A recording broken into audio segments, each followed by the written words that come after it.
الحمد لله نحمده ونستعينه ونستغفره ونعوذ بالله من شرور أنفسنا ومن سيئات أعمالنا من يهده الله فلا مضل له ومن يضلل فلا هادي له وأشهد أن لا إله إلا الله وحده لا شريك له وأشهد أن محمدًا عبده ورسوله صلى الله وسلم وبارك عليه وعلى آله وصحبه والتابعين ومن تبعهم بإحسان إلى يوم الدين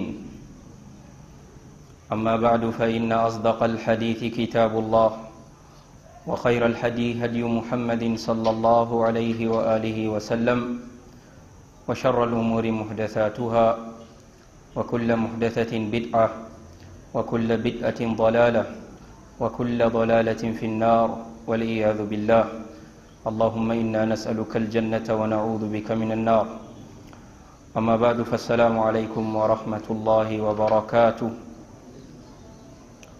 Toutes les louanges reviennent de droit à Allah. Nous le louons, implorons son secours et son pardon, cherchons refuge auprès de lui contre les méfaits enfuis dans nos âmes ainsi que nos mauvaises œuvres. Celui qu'Allah a guidé, nul ne peut l'égarer. Celui qu'Allah a guidé, nul ne peut l'égarer. Et quiconque il égare, nul autre en dehors de lui ne peut le guider.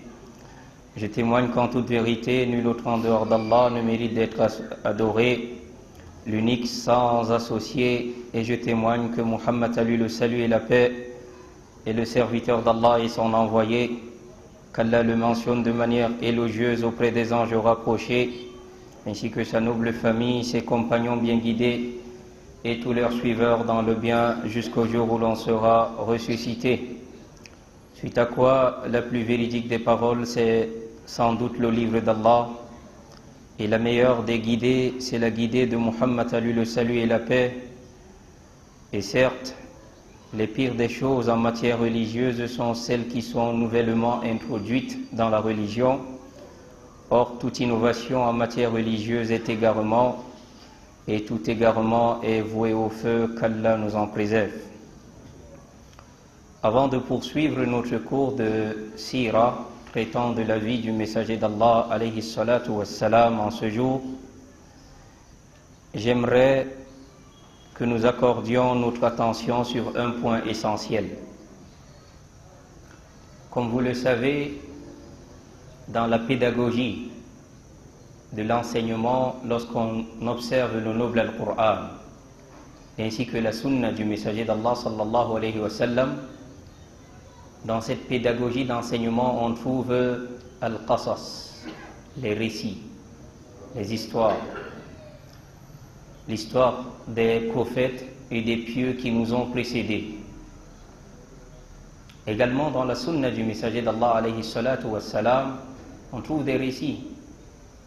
Allah tabaraka wa ta'ala, s'adressant à son noble messager dans le noble Al-Qur'an, il lui dit faqsusil qasasa la'allahum yatadhakkarun. Conte-leur les récits de ces pieux dévanciers, ainsi se rappelleront-ils. Il dit également nahnu naqussu alayka ahsana al-qasasi bima awhayna ilayka hadha al-Qur'an. Nous allons te raconter la plus belle des histoires en te révélant son noble Al-Qur'an, en l'occurrence l'histoire de Yusuf alayhi salatu wassalam, de Joseph, à lui le salut et la paix. Allah tabaraka wa ta'ala dit également laqad kana fi qasasihim ibratun li ulil absar. Il y avait dans leur récit des leçons à tirer pour ceux qui sont dotés ou doués de clairvoyance. Allah dit également وَكُلًّا نَقُصُّ عَلَيْكَ مِنْ أَنْبَاءِ الرُّسُلِ مَا نُثَبِّتُ بِهِ فُؤَادَكَ. Et ces récits des prophètes et des envoyés que nous te racontons, c'est pour te raffermir. Oui, c'est pour rappeler aux croyants que des croyants sont passés avant eux. Ils sont passés par tel et tel type d'épreuves, pour que ces croyants se préparent également qu'ils passeront par ces épreuves-là. Voilà l'endurance qu'ils ont fait preuve et voilà la réussite qu'ils ont obtenue à la fin, ici-bas et dans l'au-delà. Donc attendez-vous également à être éprouvés comme ils ont été éprouvés et arpenter le chemin qu'ils ont arpenté, c'est-à-dire le chemin de l'endurance dans ces épreuves, et la félicité vous appartiendra ici-bas et dans l'au-delà. Et c'est pour également, comme Allah dit, وَلِتَسْتَبِينَ سَبِيلُ الْمُجْرِمِينَ. C'est également pour que soit clair devant nous le chemin que les criminels ont emprunté. Lorsque tu lis l'histoire de Pharaon, de Qarun, de Haman et de tout cela, les Abu Jahl, Abu Lahab, c'est pour que tu te dises que des gens ont été outranciers et ont transgressé. Ils sont arrivés même au summum de l'outrance, de l'orgueil et de l'injustice, mais quelle fut leur fin? C'est pour ça qu'on tire ces leçons. C'est pour que ça raffermisse le cœur du croyant. Quelle que soit l'épreuve dans laquelle il est, les croyants avant lui ont été dans des épreuves peut-être plus fortes et plus dures. Et quelle que soit l'injustice et l'oppression dans laquelle les croyants peuvent être aujourd'hui, les mécréants d'antan ont opprimé les croyants, mais la bonne fin a appartenu à ceux qui sont pieux. Voilà ce qu'on tire de ces leçons, de ces récits-là. L'objectif final de ce récit-là, de ces récits, c'est quoi? C'est de nous amener vers la crainte d'Allah, vers le tawhid, vers l'unicité d'Allah tabaraka wa ta'ala. Regardez Youssouf alayhi salatu wassalam. Joseph a lu le salut et la paix. Lorsque ses compagnons de prison lui disent: nous avons fait des rêves, nous voyons que tu as l'apparence d'une personne vertueuse, nous souhaiterions que tu nous interprètes ces rêves-là. Avant d'interpréter ces rêves-là, il introduit le tawhid, la bonne croyance, parce qu'il sait que la meilleure manière d'aimer une personne, c'est de lui donner le tawhid, la bonne croyance. Parce que vous voyez la vie d'ici-bas, mes frères, quel que soit ce que tu peux gagner ici-bas, si tu meurs dans le shirkul akbar, le polythéisme majeur, dans la mécréance, wallahi, tu auras tout perdu, tu regretteras pour l'éternité. Mais quelle que soit la souffrance dans laquelle tu vis ici-bas, et quelles que soient les épreuves que tu traverses ici-bas, si tu meurs dans le tawhid, dans la croyance saine et vraie, l'unicité d'Allah, wallahi, quel que soit ce qui pourrait t'arriver là-bas en haut, s'il y a des péchés peut-être qui pourraient te recaler, mais sache que ta finalité, c'est le bonheur éternel. Khalidina fiha. Qu'Allah nous accorde le paradis pour l'éternité et qu'Allah nous préserve du feu de l'enfer pour l'éternité également. Alors, l'objectif de ces récits donc, c'est de bâtir l'unicité d'Allah dans nos cœurs. L'histoire du messager d'Allah alayhi salatu wassalam que nous lisons, c'est pour nous bâtir quoi? L'amour du messager d'Allah alayhi salatu wassalam, également de connaître la valeur de qui étaient ses compagnons. Et ça nous permet également de tirer des sentences, parce que dans ces récits-là, tu vas tirer, il y a le fiqh, des sentences de jurisprudence, il y a des hadiths, les récits du messager d'Allah alayhi salatu wassalam, il y a les actes du messager d'Allah alayhi salatu wassalam, il y a ses paroles, il y a ses approbations. Est-ce qu'on se comprend? Comme je disais, Youssouf alayhi salatu wassalam, en interprétant le rêve, à ces gens-là, il leur dit: Ya sahibay sijn, a arbabum mutafarriquna khayrun amillah al-wahid al-qahhar. Est-ce que des idoles éparpillées sont-elles meilleures qu'Allah, l'unique, le dominateur suprême? Vous voyez comment il introduit le tawhid avant de leur répondre.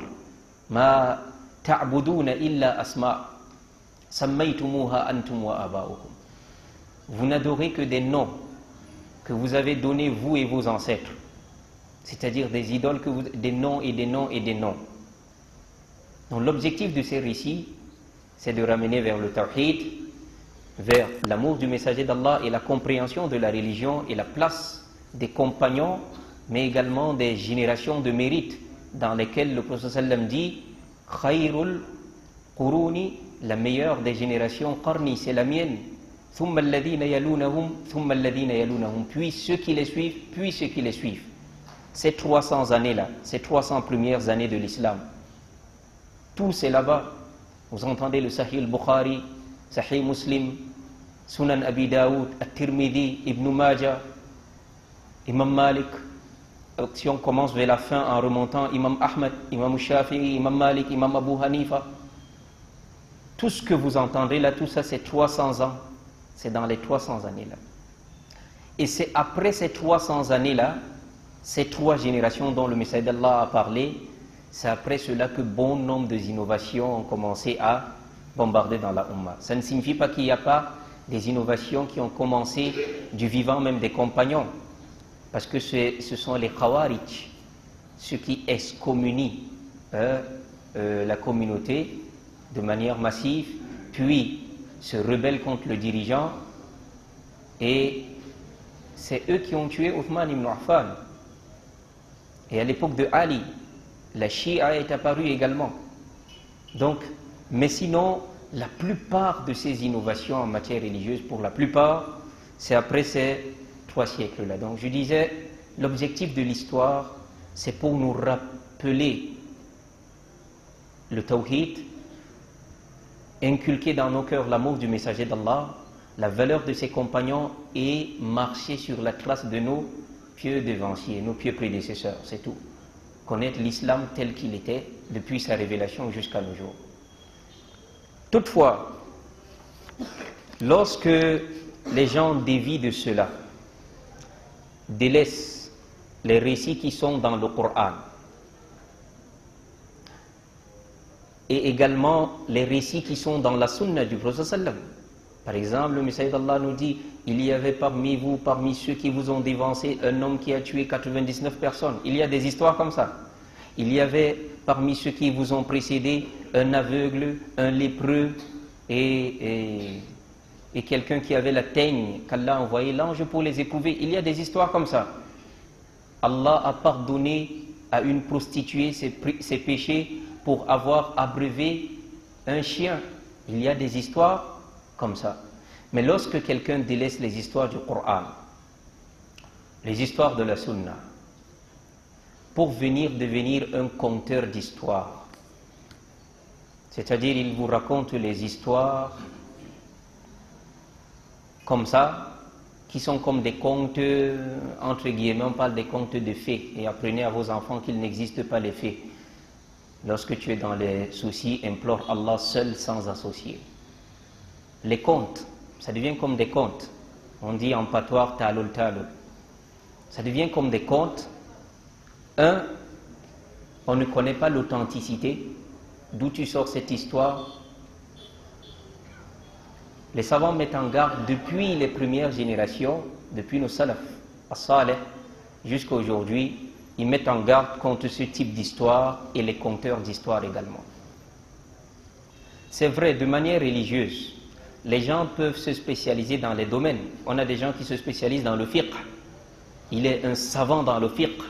Le halal et le haram, il est là pour vous orienter. Abdullah ibn Mas'ud, il était vraiment une montagne dans ça. Il y a quelqu'un qui peut se spécialiser dans les ulum al-Qur'an, les sciences du Qur'an, le tafsir et autres. Quelqu'un d'autre se spécialise dans la plus noble des sciences, al-aqida, le dogme, la croyance. Quelqu'un d'autre se spécialise également dans l'une des plus nobles également des sciences, le hadith, la préservation des récits du messager d'Allah, alayhi salatu wassalam. Et on en a qui se spécialisent dans les histoires. Ibn Ishaq, on a les historiens qui nous ont conté l'histoire du messager d'Allah, alayhi salatu wassalam, beaucoup de livres. On a Ibn Ishaq qui est très connu dans ce domaine-là. Lui, il n'y a pas de mal à se spécialiser pour conter aux gens l'histoire qu'il y a dans le Coran et dans la Sunna. Et comme j'ai dit, pour finalité, pour faire quoi? Implanter le tawhid dans le cœur des gens, l'amour du messager d'Allah, la valeur des compagnons et suivre la véritable religion telle qu'elle a été révélée sans modification. Par contre, venir faire l'essentiel de sa prédication, les histoires qui ne sortent ni du Coran, ni de la sunna,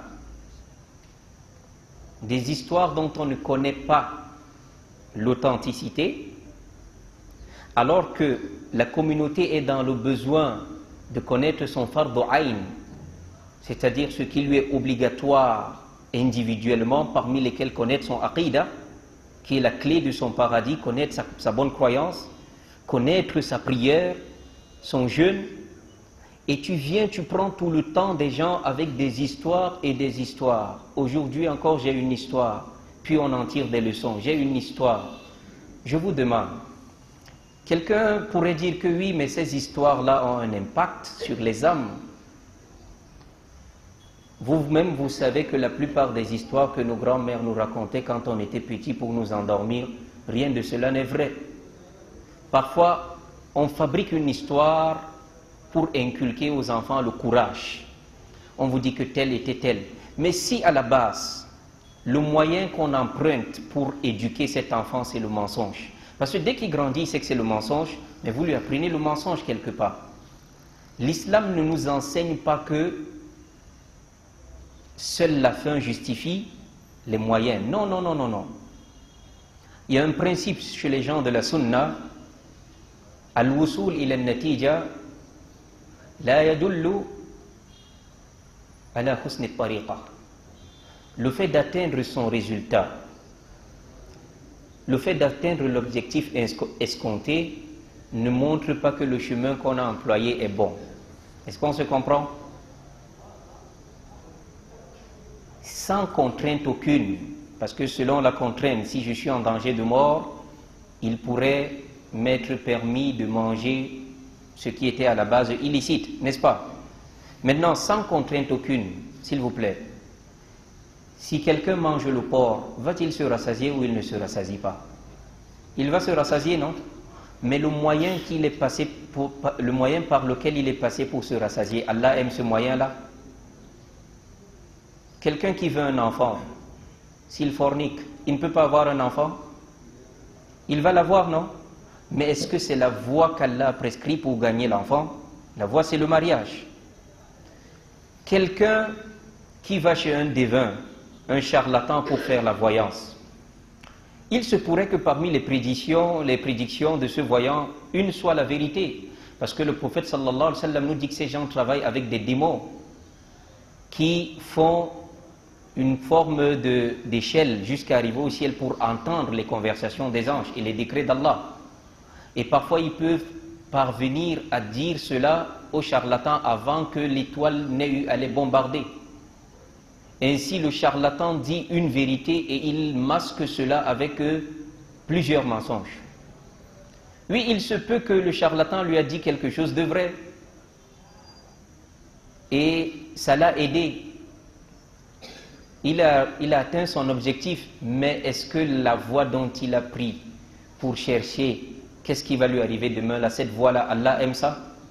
La voie qu'Allah t'a prescrit, c'est quoi? C'est la ruqya, non? Parce que parfois quand vous parlez aux gens du port d'amulettes, ou quelqu'un qui porte une bague en disant qu'elle le protège contre tout mal et qu'elle lui accorde tout bien, quand tu lui parles, il te dit mais c'est comme les comprimés que vous prenez.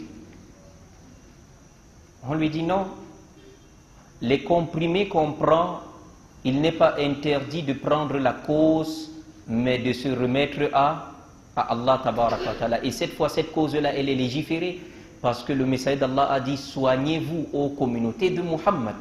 Tu as pris le comprimé, mais tu n'as pas mis tout ton espoir que c'est ce comprimé qui te guérit. Tu rencontres les meilleurs médecins pour prendre les causes, mais tu sais que ne t'arrivera que ce qu'Allah a prescrit, que le médecin ne pourra rien. Est-ce qu'on se comprend?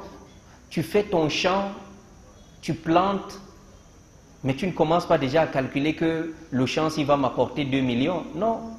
Attends d'abord voir que ça a poussé. N'est-ce pas? Allah pourrait faire que ça ne pousse pas. C'est Allah qui fait pousser, non? Attends voir que ça a poussé.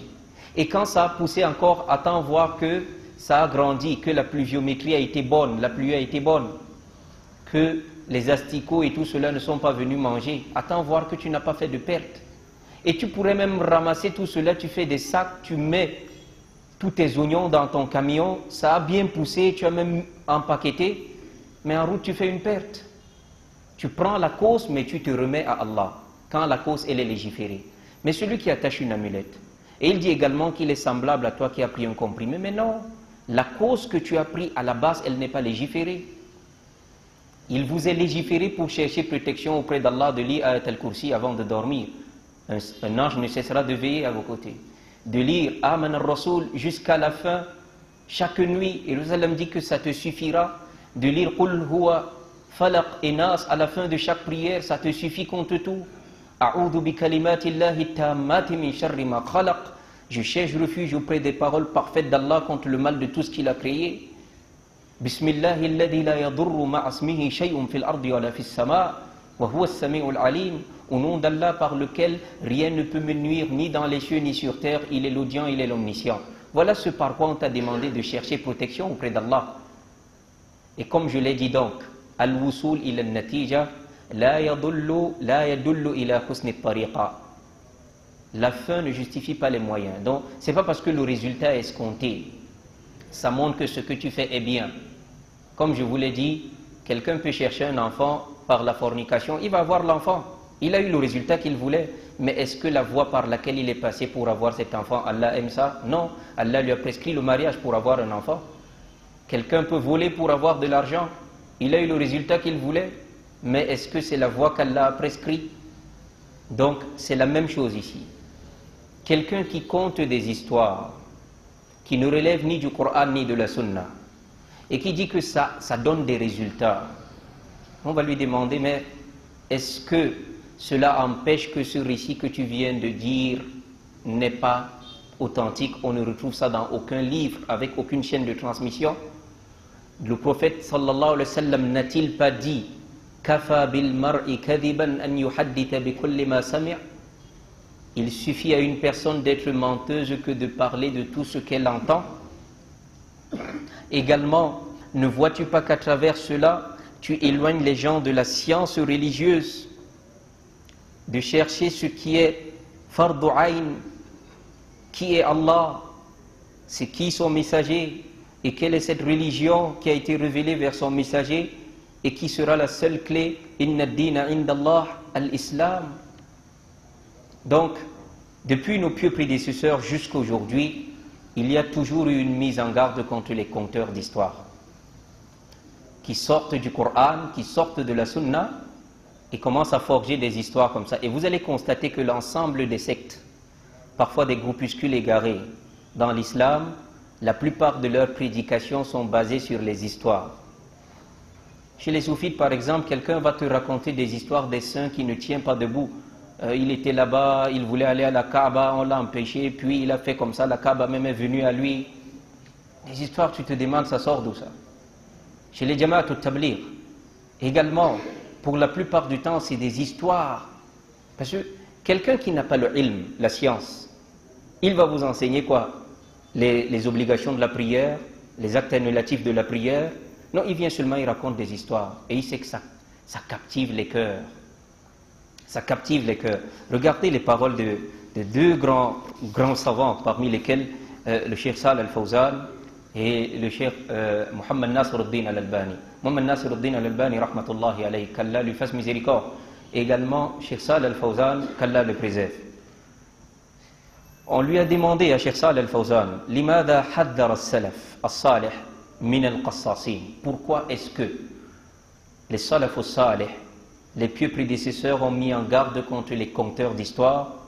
Il dit haddaru min al-qassasin, ya'ni al-wu'af, لأنهم في الغالب يريدون التأثير على الناس فلا يتثبتون في القصص والأخبار فيأتون بكل ما قرأوا دون تثبت ويذكرون الأحاديث قد تكون موضوعة أو ضعيفة ولا يتثبتون منها لأن همهم التأثير على الناس فلهذا نهى السلف عن القصاصين لأنهم لا يتثبتون في الأحاديث. نعم. Ça c'est la réponse de Cheikh Salih al-Fawzan. On lui dit pourquoi est-ce que nos pieux prédécesseurs ont mis en garde contre les conteurs d'histoire, ce dont l'essentiel de leur prédication, c'est de conter des histoires aux gens. Il dit, parce que ceux-là, pour la plupart du temps, tout ce qui les intéresse, c'est d'avoir une influence sur les gens, un impact. Parce que vous le savez, l'histoire a un impact, ça capte l'attention très vite. Il fait en sorte que ça capte son attention de telle sorte que lorsqu'une personne se retrouve même dans une assise de science, où on enseigne la science, de aqidah, de tafsir, de hadith, de fiqh, il a l'impression qu'il s'ennuie. Il dit celui-là ne connaît pas bien prêcher, il n'est pas comme celui qui raconte beaucoup les histoires là. Est-ce qu'on se comprend? Parce que ces histoires captent. Tout ce qu'il veut, pour la plupart du temps, comme le dit Cheikh Saad Al-Fawzan, c'est d'avoir une influence sur les gens. C'est pourquoi il ne vérifie pas l'authenticité des récits qu'il apporte. Il apporte tout ce qu'il a lu partout et ailleurs. Ça devient comme quelqu'un qui fait les contes, les 1001 nuits, les contes des fées et tout cela. Subhanallah. N'avez-vous pas vu que c'est des voies de mensonges par lesquelles on est passé pour détruire les enfants? Blanche-Neige et puis quoi? On vous raconte qu'il y a une fée qui l'a sauvé là-bas. La fée, ça c'est pour gâter le aqidah des enfants. Parce que l'enfant va penser que dont il est permis d'appeler ma fée, ma petite sorcière, viens à mon secours. Un Cendrillon, les 12 coups de minuit. Subhanallah, ça c'est pour faire que quelqu'un ne... Quand tu fais la dua, il n'y a qu'Allah seul, sans associer, que tu dois inclure dans ta dua. Ça amène les gens à implorer le Père Noël, subhanallah, implorer la fée, implorer l'étoile filante. On lui dit, lorsque tu vois une étoile filante, fais un vœu. Subhanallah. Tu vas demander quoi à l'étoile? Elle va te donner quoi? Idha sa'alta fas'al lillah. Si tu demandes, ne demande qu'à Allah. Iyyaka na'budu. Toi seul nous adorons. Et l'invocation, c'est l'adoration. On n'invoque nul autre. On te dit, mets ta dent, quand ta dent est quittée, est tombée, mets sous ton oreiller, et la fée va passer, elle va transformer ça. Subhanallah, des mensonges comme ça qu'on a remplis dans la tête des enfants. Donc, il dit ici, il se peut même que ce que la personne raconte, ce sont des mensonges sur le message d'Allah. C'est même pas un vrai hadith. Il dit, ou ça a des chaînes de transmission très faibles. Il dit là, il ne cherche pas à vérifier l'authenticité de ce qu'il raconte. Parce que ce qui compte pour lui, c'est d'avoir l'influence sur les gens. C'est de capter leur attention. Il dit c'est pourquoi nos pieux prédécesseurs ont interdit ou alors de s'asseoir et d'écouter les conteurs d'histoire. Et le Cheikh Nasiruddin Al-Albani, non seulement il a rappelé le hadith du prophète sallallahu alayhi wa sallam, a dit Inna bani Israël halaku lamma halaku qassu. Le sallam dit certes les enfants d'Israël se sont perdus lorsqu'ils se sont mis à conter des histoires. C'est-à-dire ils ont laissé la science religieuse et ils ont fait l'essentiel de leurs assises, c'est de raconter des histoires. C'est pourquoi vous allez voir que dans certains Kutub tafsir, les livres de tafsir, on va vous dire que telle histoire c'est une israéliyat, c'est-à-dire à prendre avec des pincettes. On vous dit qu'il y avait un homme à l'époque de Noé, Nuh alayhi salatu wassalam, quand il y a eu le déluge, lui il était long, il ne s'est pas noyé, il a pris sa femme, il l'a portée sur les épaules, il marchait avec elle, quand elle a faim, il prend le poisson comme ça dans l'eau, il monte au soleil, ça braise ça, il donne à sa femme. Et quelqu'un vient, il s'assoit, il est en train de raconter aux gens des histoires comme ça. Parfois, il interprète la parole d'Allah tabarak wa ta'ala avec des histoires comme ça. Donc, non seulement Muhammad Nasiruddin Al-Albani, qu'Allah lui fasse miséricorde, a rapporté ce hadith du sallam qui est sahih. Les enfants d'Israël se sont égarés quand ils se sont mis à conter les histoires. Au lieu de s'occuper de la science religieuse, de la compréhension de leurs dogmes, de leurs actes d'adoration et des relations sociales, quelqu'un laisse tout ça, il se met à verser seulement dans les histoires, histoire et histoire. Il dit, Imam Al-Albani, il dit rahimahullah dans l'explication de ce hadith, il dit inna sababa halakihim اهتمام وعاظهم بالقصص من قصاص زماننا الذين جل كلامهم في وعظهم حول الإسرائيليات والرقائق والصوفيات. Il dit, ce qui a causé la perte des enfants d'Israël, c'est le fait que leurs prédicateurs ont commencé à accorder plus d'importance aux récits, aux histoires, aux contes et aux anecdotes. Et ont délaissé quoi? Al-fiqh, la jurisprudence, c'est-à-dire comment faire les adorations, wal-ilm al-nafi', ainsi que la science profitable qui enseigne aux gens leur religion, فَيَحْمِلُهُمْ ذَلِكَ عَلَى الْعَمَلِ الصَّالِحِ, et que cette science profitable les conduit vers quoi? Vers le fait de poser les œuvres. Parce que si quelqu'un vient te dire, les 2 rakats avant subh, c'est meilleur que ce dunya et tout ce qu'il contient, tu as quand même gagné quelque chose en sortant de là. Mais quelqu'un te conte une histoire, on ne sait pas quelle grand-mère s'est assise, elle a eu l'inspiration et elle a sorti ça, puis il te dit à la fin, voilà les leçons à prendre, voilà les leçons. D'abord, ton histoire là, elle est vraie. La première leçon, c'est que tu viens nous propager du mensonge. Est-ce qu'on se comprend? Et comme je l'ai dit, ça n'interdit pas, vous avez bien compris mon introduction ici. Quelqu'un vous donne les cours de la sira des prophètes, il y a quelque chose à gagner. Allah même a apporté ça, ça fait le tiers du Coran. Les histoires qu'il y a dans les récits du sallam, c'est un hadith. Ensuite, il sort l'istimbat. Voilà ce que les savants ont dit, voilà ce qu'on gagne de ce récit. 1, 2, 3. Est-ce qu'on se comprend? Mais il laisse tout ça.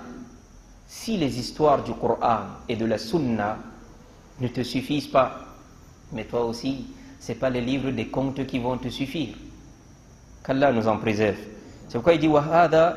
Il dit donc lorsque les enfants d'Israël se sont adonnés au fait de conter les histoires, ils se sont égarés, ils sont perdus. Il dit et c'est cela qui est la marque de beaucoup de parmi les conteurs d'histoire de notre époque, pour lesquels l'essentiel de leur prédication tourne autour des histoires qui ne sont pas authentiques à l'israéliyat, des histoires montées de toutes pièces tirées des contes des enfants d'Israël, ou des histoires à vouloir amollir les cœurs, les histoires qui font peur. Quelqu'un vient vous dire des choses sur Yawm al-Qiyamah qu'il n'y a même pas dans la Sunna pour vous faire peur. Mais également il dit was-soufiyat, et les histoires des mystiques soufites qu'ils ont inventées par rapport à leurs soi-disant saints. Donc Allah tabaraka wa ta'ala nous facilite la compréhension.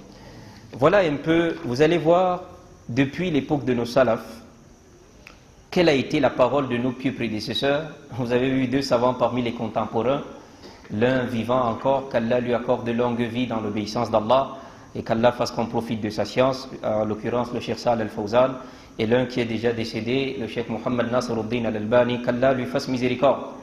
Maintenant revenons chez nos salafus salih pour voir. Nous avons un peu pris dans le livre de Ma ja'a fil bid'a, ce qui est venu concernant les innovations en matière religieuse. Le livre de ce savant Ibn Waddah, lui, il était un des grands savants de la 3e génération. C'est-à-dire, il a pu voir les Sahaba, ou il a pu voir les élèves des Sahaba, les Tabi'i Tabi'in. Il était parmi les Tabi'i Tabi'in, il a pu voir les Tabi'in, les élèves des Sahaba. Dans ce livre, il a apporté toute une partie où il a ressorti la position de nos pieux prédécesseurs sur les conteurs d'histoire.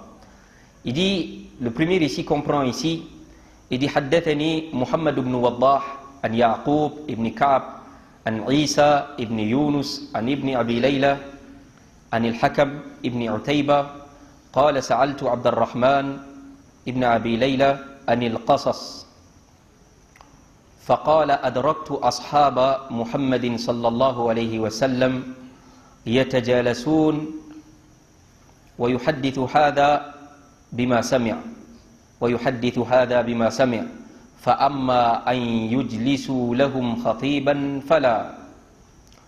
Dans ce récit dans lequel il a transmis les chaînes ces chaînes de transmission qu'il a apportées ici, il dit Abdurrahman Al-Hakam ibn Utayba demanda à Abdurrahman ibn Abi Layla sur les conteurs d'histoire. C'est-à-dire, à leur époque, certainement, les conteurs d'histoire ont proliféré. Et il a donc demandé quelle est la position de l'islam sur ces conteurs d'histoire. Dois-je les écouter ou pas? Il dit, Adraktu ashaba Muhammadin. L'autre lui répond en lui disant, j'ai rencontré les compagnons du messager d'Allah, sallallahu alayhi wa sallam. C'est-à-dire, c'est un tabi'in. Il a vu les compagnons du messager d'Allah qui faisaient des assises entre eux, ces compagnons-là. L'un racontait ce qu'il avait entendu comme hadith du messager d'Allah, sallallahu alayhi wa sallam. Et l'autre également, c'est-à-dire il faisait des révisions des hadiths qu'ils ont appris du messager d'Allah, sallallahu alayhi wa sallam. Il dit toutefois qu'une personne s'asseye et que sa seule préoccupation c'est de raconter les histoires, il dit non, ça j'ai jamais vu ça chez eux. Ici, le rapporteur dit qu'il y a des faiblesses dans cette chaîne de transmission. On y va sur le deuxième récit que nous avons gardé aujourd'hui par rapport à la parole des salafs sur les conteurs d'histoire. Il dit حدثني محمد بن وضاح عن موسى ابن معاوية قال حدثنا عمر بن هارون عن الضحاك قال رأيت عمر بن عبد العزيز يسجن القصاص ومن يجلس إليهم. Dans ce récit, Omar ibn Haroun rapporte de Ad-Dahhak qui dit « J'ai vu le dirigeant, le calife Omar ibn Abdel Aziz, qui était le chef de la communauté musulmane à cette époque-là, j'ai vu Omar ibn Abdel Aziz emprisonner les conteurs d'histoire et ceux qui s'asseyaient dans leurs assises. » C'est-à-dire une manière de réprimer la bid'a, parce que le dirigeant, lui, le prédicateur, lui, c'est seulement par la bouche qu'il peut enlever le mal. Par contre, et il peut enlever par la main sur les gens qu'il a autorité. Tu vois ta propre fille qui a mis les mèches sur la tête, tu peux enlever, tu jettes. Ton propre fils qui a porté une amulette, tu tires. Est-ce qu'on se comprend? Parce que tu as autorité sur eux. Mais tu ne croises pas quelqu'un dans la rue, tu fais ça. Celui qui doit enlever le mal par sa main, c'est seulement le détenteur de l'autorité. Alors, ici, Omar ibn Abdelaziz était justement le chef de la communauté. Et l'une des manières qu'il s'en prenait pour que la droiture reste, pour que la religion telle que révélée par le messager d'Allah sallam reste, c'est qu'il emprisonnait parfois des innovateurs. Donc il a fait emprisonner les conteurs d'histoire ainsi que ceux qui s'asseyent en leur compagnie.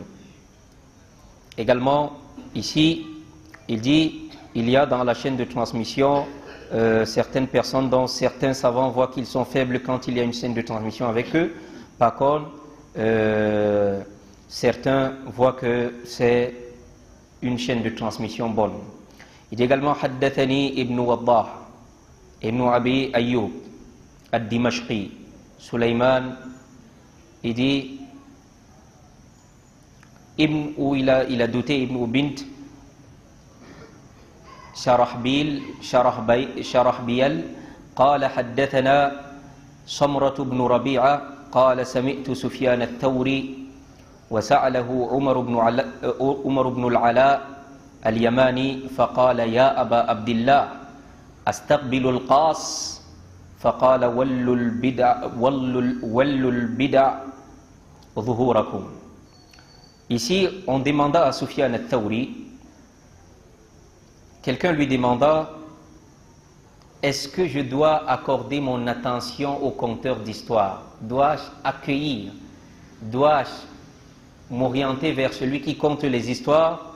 Sufyan al-Thawri lui dit, donnez aux innovations vos dos, c'est-à-dire tournez le dos aux innovations, c'est-à-dire ne t'approche pas.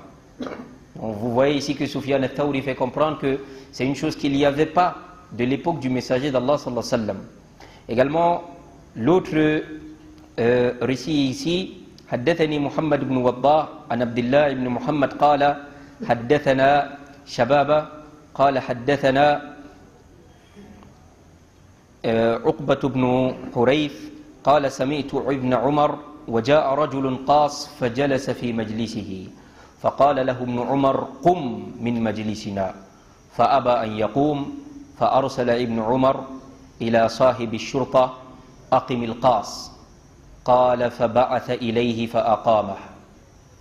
Ici, il est rapporté que quelqu'un qui avait l'habitude de conter les histoires, qui était connu comme un conteur d'histoires, est venu s'asseoir dans l'assise d'Abdullah ibn Omar. Abdullah ibn Omar, son assise, c'est une assise de science. Ça n'a pas de place pour les histoires. Et s'il faut compter les histoires, comme je l'ai dit, il y a déjà des histoires du Coran et de la Sunna qui sont assez suffisantes.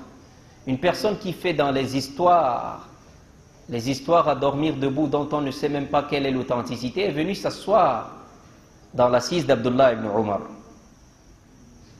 Abdullah ibn Omar a interrompu le cours et lui a dit « Qum min majlisina » lève-toi de mon assise. Lève-toi d'ici. Ça, c'est une manière de lui faire comprendre que ce que tu fais là n'est pas bien. Repens-toi et laisse ça. Il lui a dit, lève-toi de mon assise. Fa'aba an yaqum. La personne a refusé de se lever. Ibn Omar a donc envoyé qu'on informe aux responsables de l'ordre public, peut-être au chef de la police, de venir faire lever ce monsieur de son assise. On est venu le lever de force. Subhanallah. Vous voyez les compagnons du messager d'Allah sallam, quand une chose sort de l'enseignement du messager d'Allah, ils ne blaguent même pas un peu. Parce qu'ils savent que tout le salut ne réside que dans le tawhid pur, c'est-à-dire une foi saine et pure, et le suivi strict du messager d'Allah sallallahu alayhi wa sallam. Tout cela réside dans la ilaha illallah Muhammadur Rasulullah sallallahu alayhi wa sallam. C'est-à-dire Allah seul doit être adoré, et on n'adore Allah que seulement par la manière dont le messager d'Allah a enseigné. Ne nous apportez rien de plus, rien de moins. Un autre récit ici sur la question qui rentre dans la même chose par rapport à ce qui vient d'être dit, c'est Mujahid qui rapporte ici, dit Dakhala Qasun fajalasa qariban min ibn Omar. Il dit, un conteur d'histoire est entré et s'est assis à côté de Ibn Omar.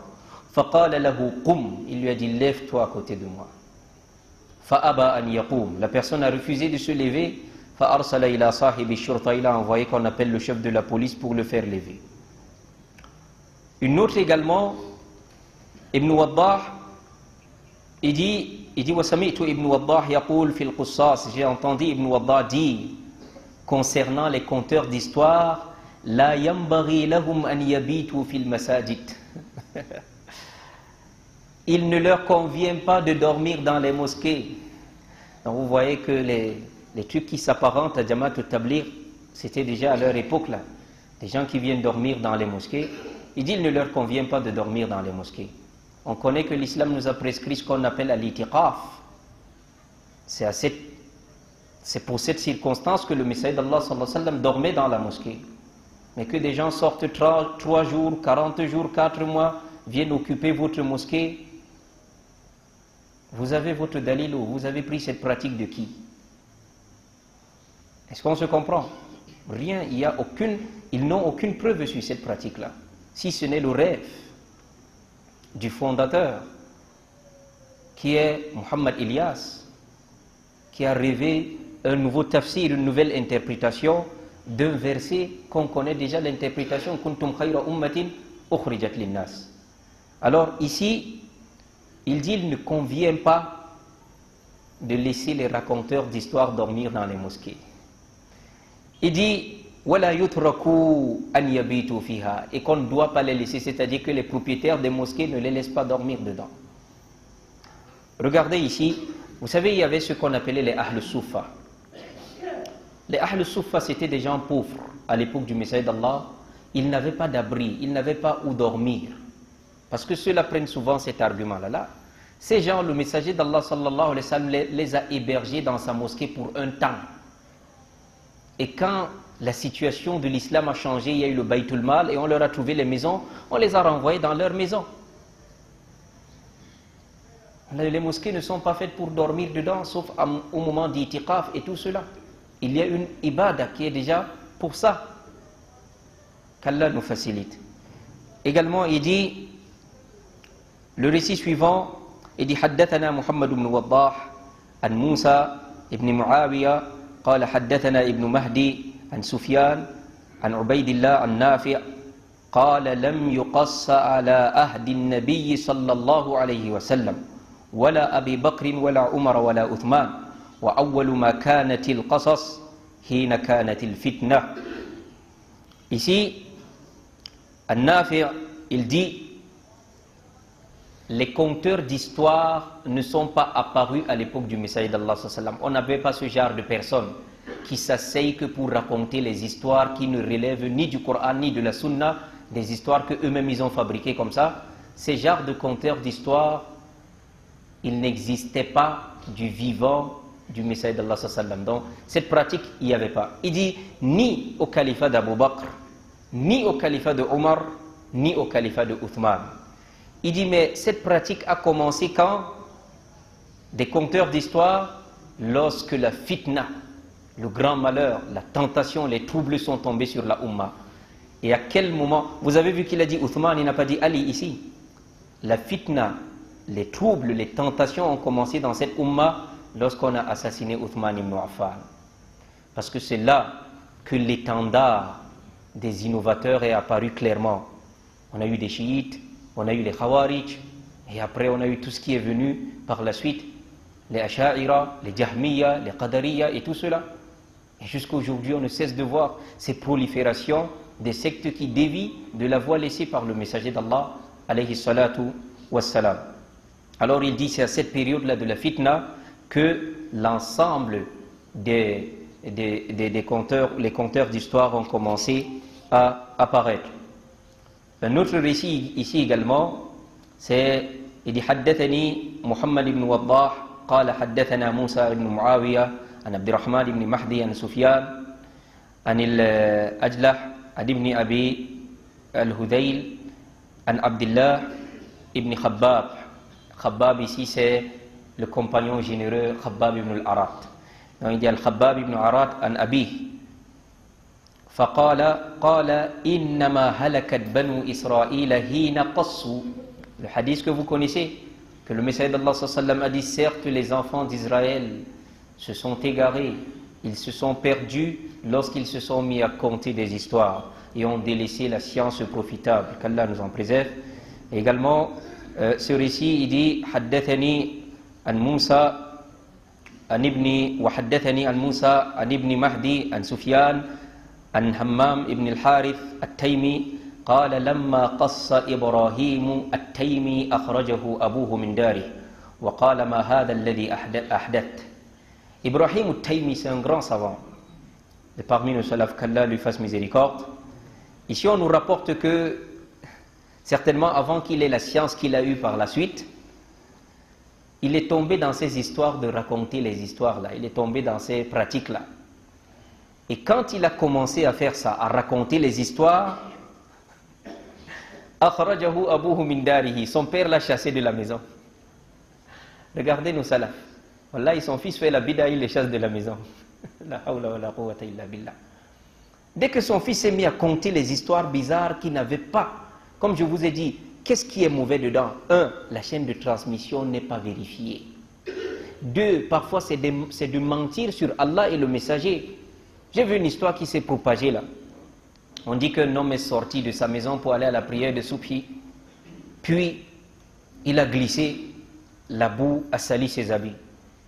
Ça ne l'a pas découragé, il est rentré encore chez lui. Il a changé d'habit, il a mis l'habit propre. Il est encore sorti, puis au même endroit, il a glissé, il est tombé et la boue a sali ses habits.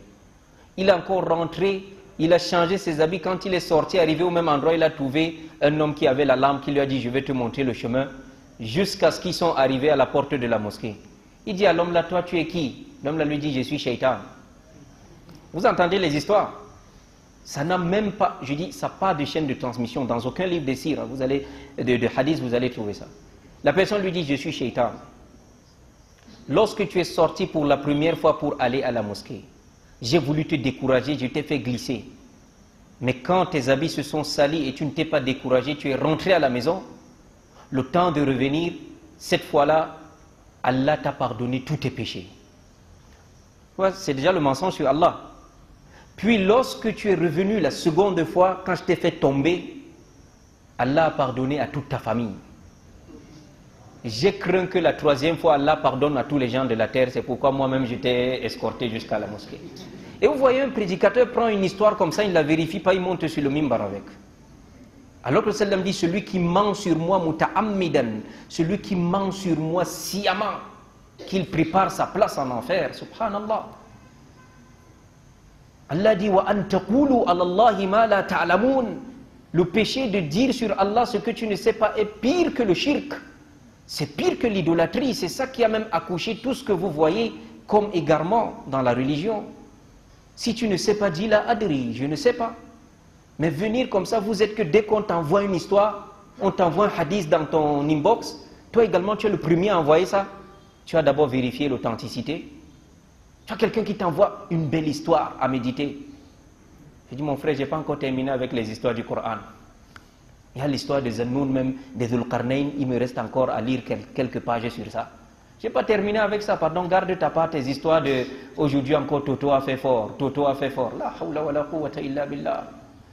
Malheur à celui qui invente des histoires pour faire rire la galerie.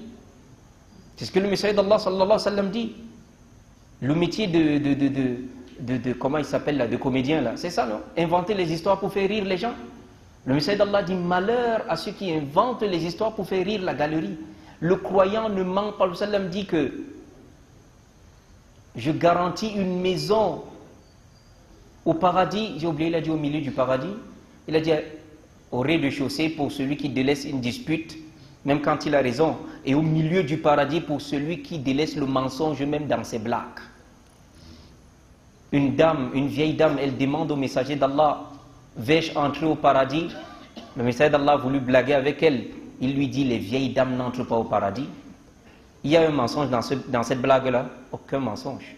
La dame a voulu pleurer, il dit, non, non, je n'ai pas dit que toi. Il dit, mais tu ne vas pas entrer sous cette forme de vieille dame. Le paradis, c'est la jeunesse éternelle. Donc même dans les blagues, attache-toi à ne pas mentir. Ne prends pas une calebasse vide comme cela. Tu attires l'animal alors qu'il n'y a rien dedans. Imaginez l'imam al-Bukhari qui peut prendre la science du hadith chez quelqu'un et il le trouve en train de mentir à l'animal avec une calebasse vide. Il dit non, s'il a pu mentir à l'animal, il peut mentir également aux hommes. Il peut mentir sur le messager d'Allah. Je ne prends pas la science de lui, la chaîne de transmission de lui, subhanallah. Donc, c'est ça le danger dans ça. Raconter des histoires, tu vas mentir sur Allah, c'est grave. Et tu vas mentir sur le messager d'Allah, sallallahu alayhi wa sallam, et c'est grave encore. On ne t'a pas demandé de devenir prédicateur. Chacun est là, il ouvre des groupes, n'importe quel oise il bombarde dedans, même les garments, il bombarde dedans, tu portes ta part et tout ce que tu vas égarer à travers ça.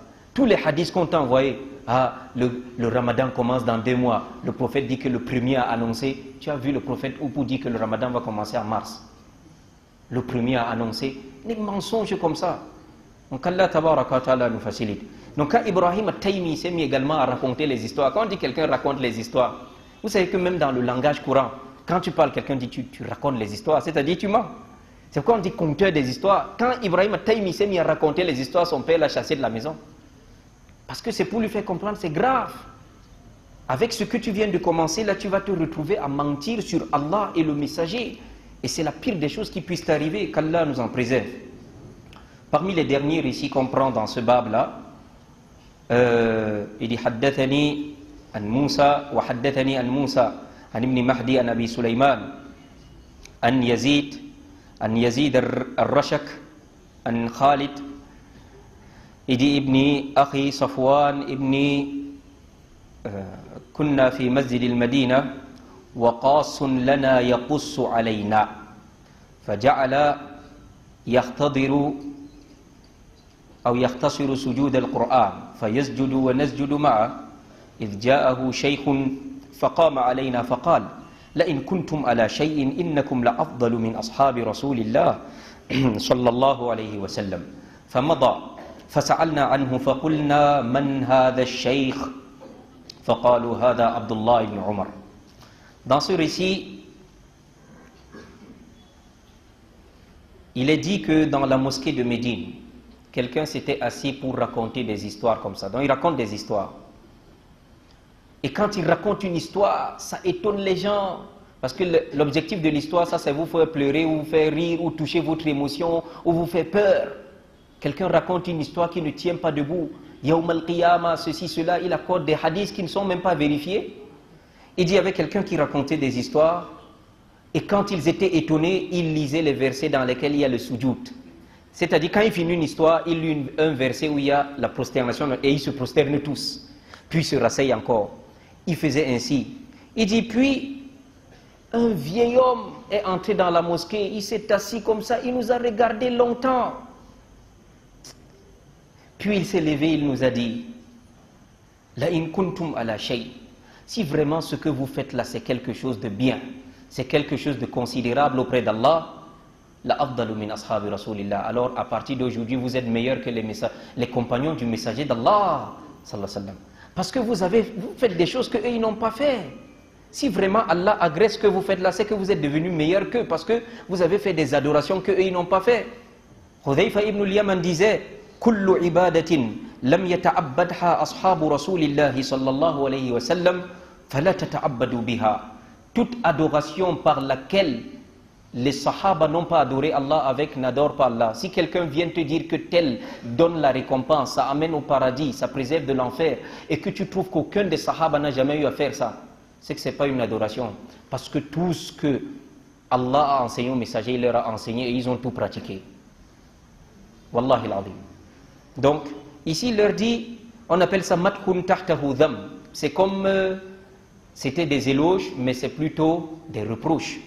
L'entraîneur leur dit, si ce que vous faites là est quelque chose de bien, alors vous êtes meilleurs que les compagnons du messager d'Allah. Puis il s'est en allé, parce que quand on fait le munkar quelque part, tu ne restes pas là. On fait quelque chose de blâmable, il est parti. Ils ont demandé, Man hada shaykh, c'est qui ce vieillard qui nous a parlé? On leur a dit, c'est Abdullah ibn Umar, radiyallahu anhuma. Également, on termine avec ça, le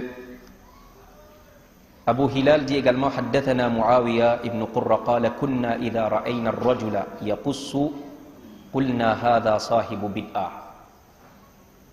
Muawiya ibn Qurra, il dit, à leur époque de Salaf, des pieux prédécesseurs, lorsqu'il voyait quelqu'un dont sa préoccupation totale c'est de raconter les histoires, il disait, Hada sahibu bid'ah. Ça, c'est quelqu'un de l'innovation. Qu'Allah tabaraka wa ta'ala nous en préserve.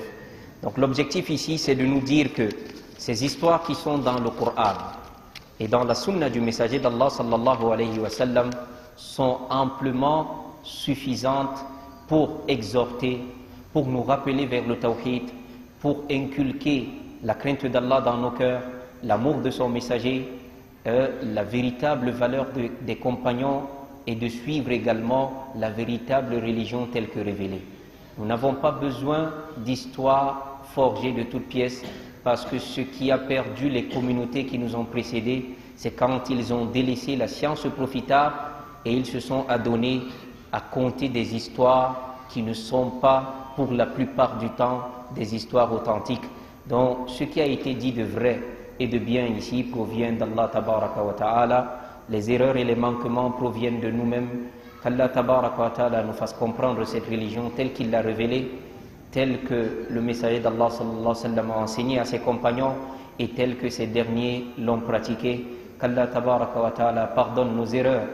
Et nous faisons ici la dua de Ahmad ibn Hanbal, rahimahullah, qui disait, Allahumma man kana min hadhihi al-ummah ala ghayri al-haqq fayadhunnu annahu ala al-haqq faruddahu ila al-haqq liyakuna min ahli al-haqq.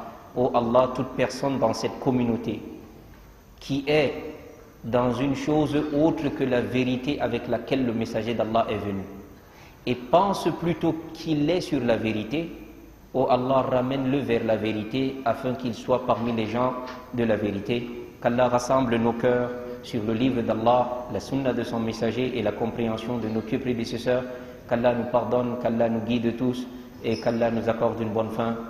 سبحانك اللهم وبحمدك أشهد أن لا إله إلا أنت أستغفرك وأتوب إليك وصلى اللهم وسلم وبارك على نبينا محمد وعلى آله وصحبه أجمعين وآخر دعوانا أن الحمد لله رب العالمين.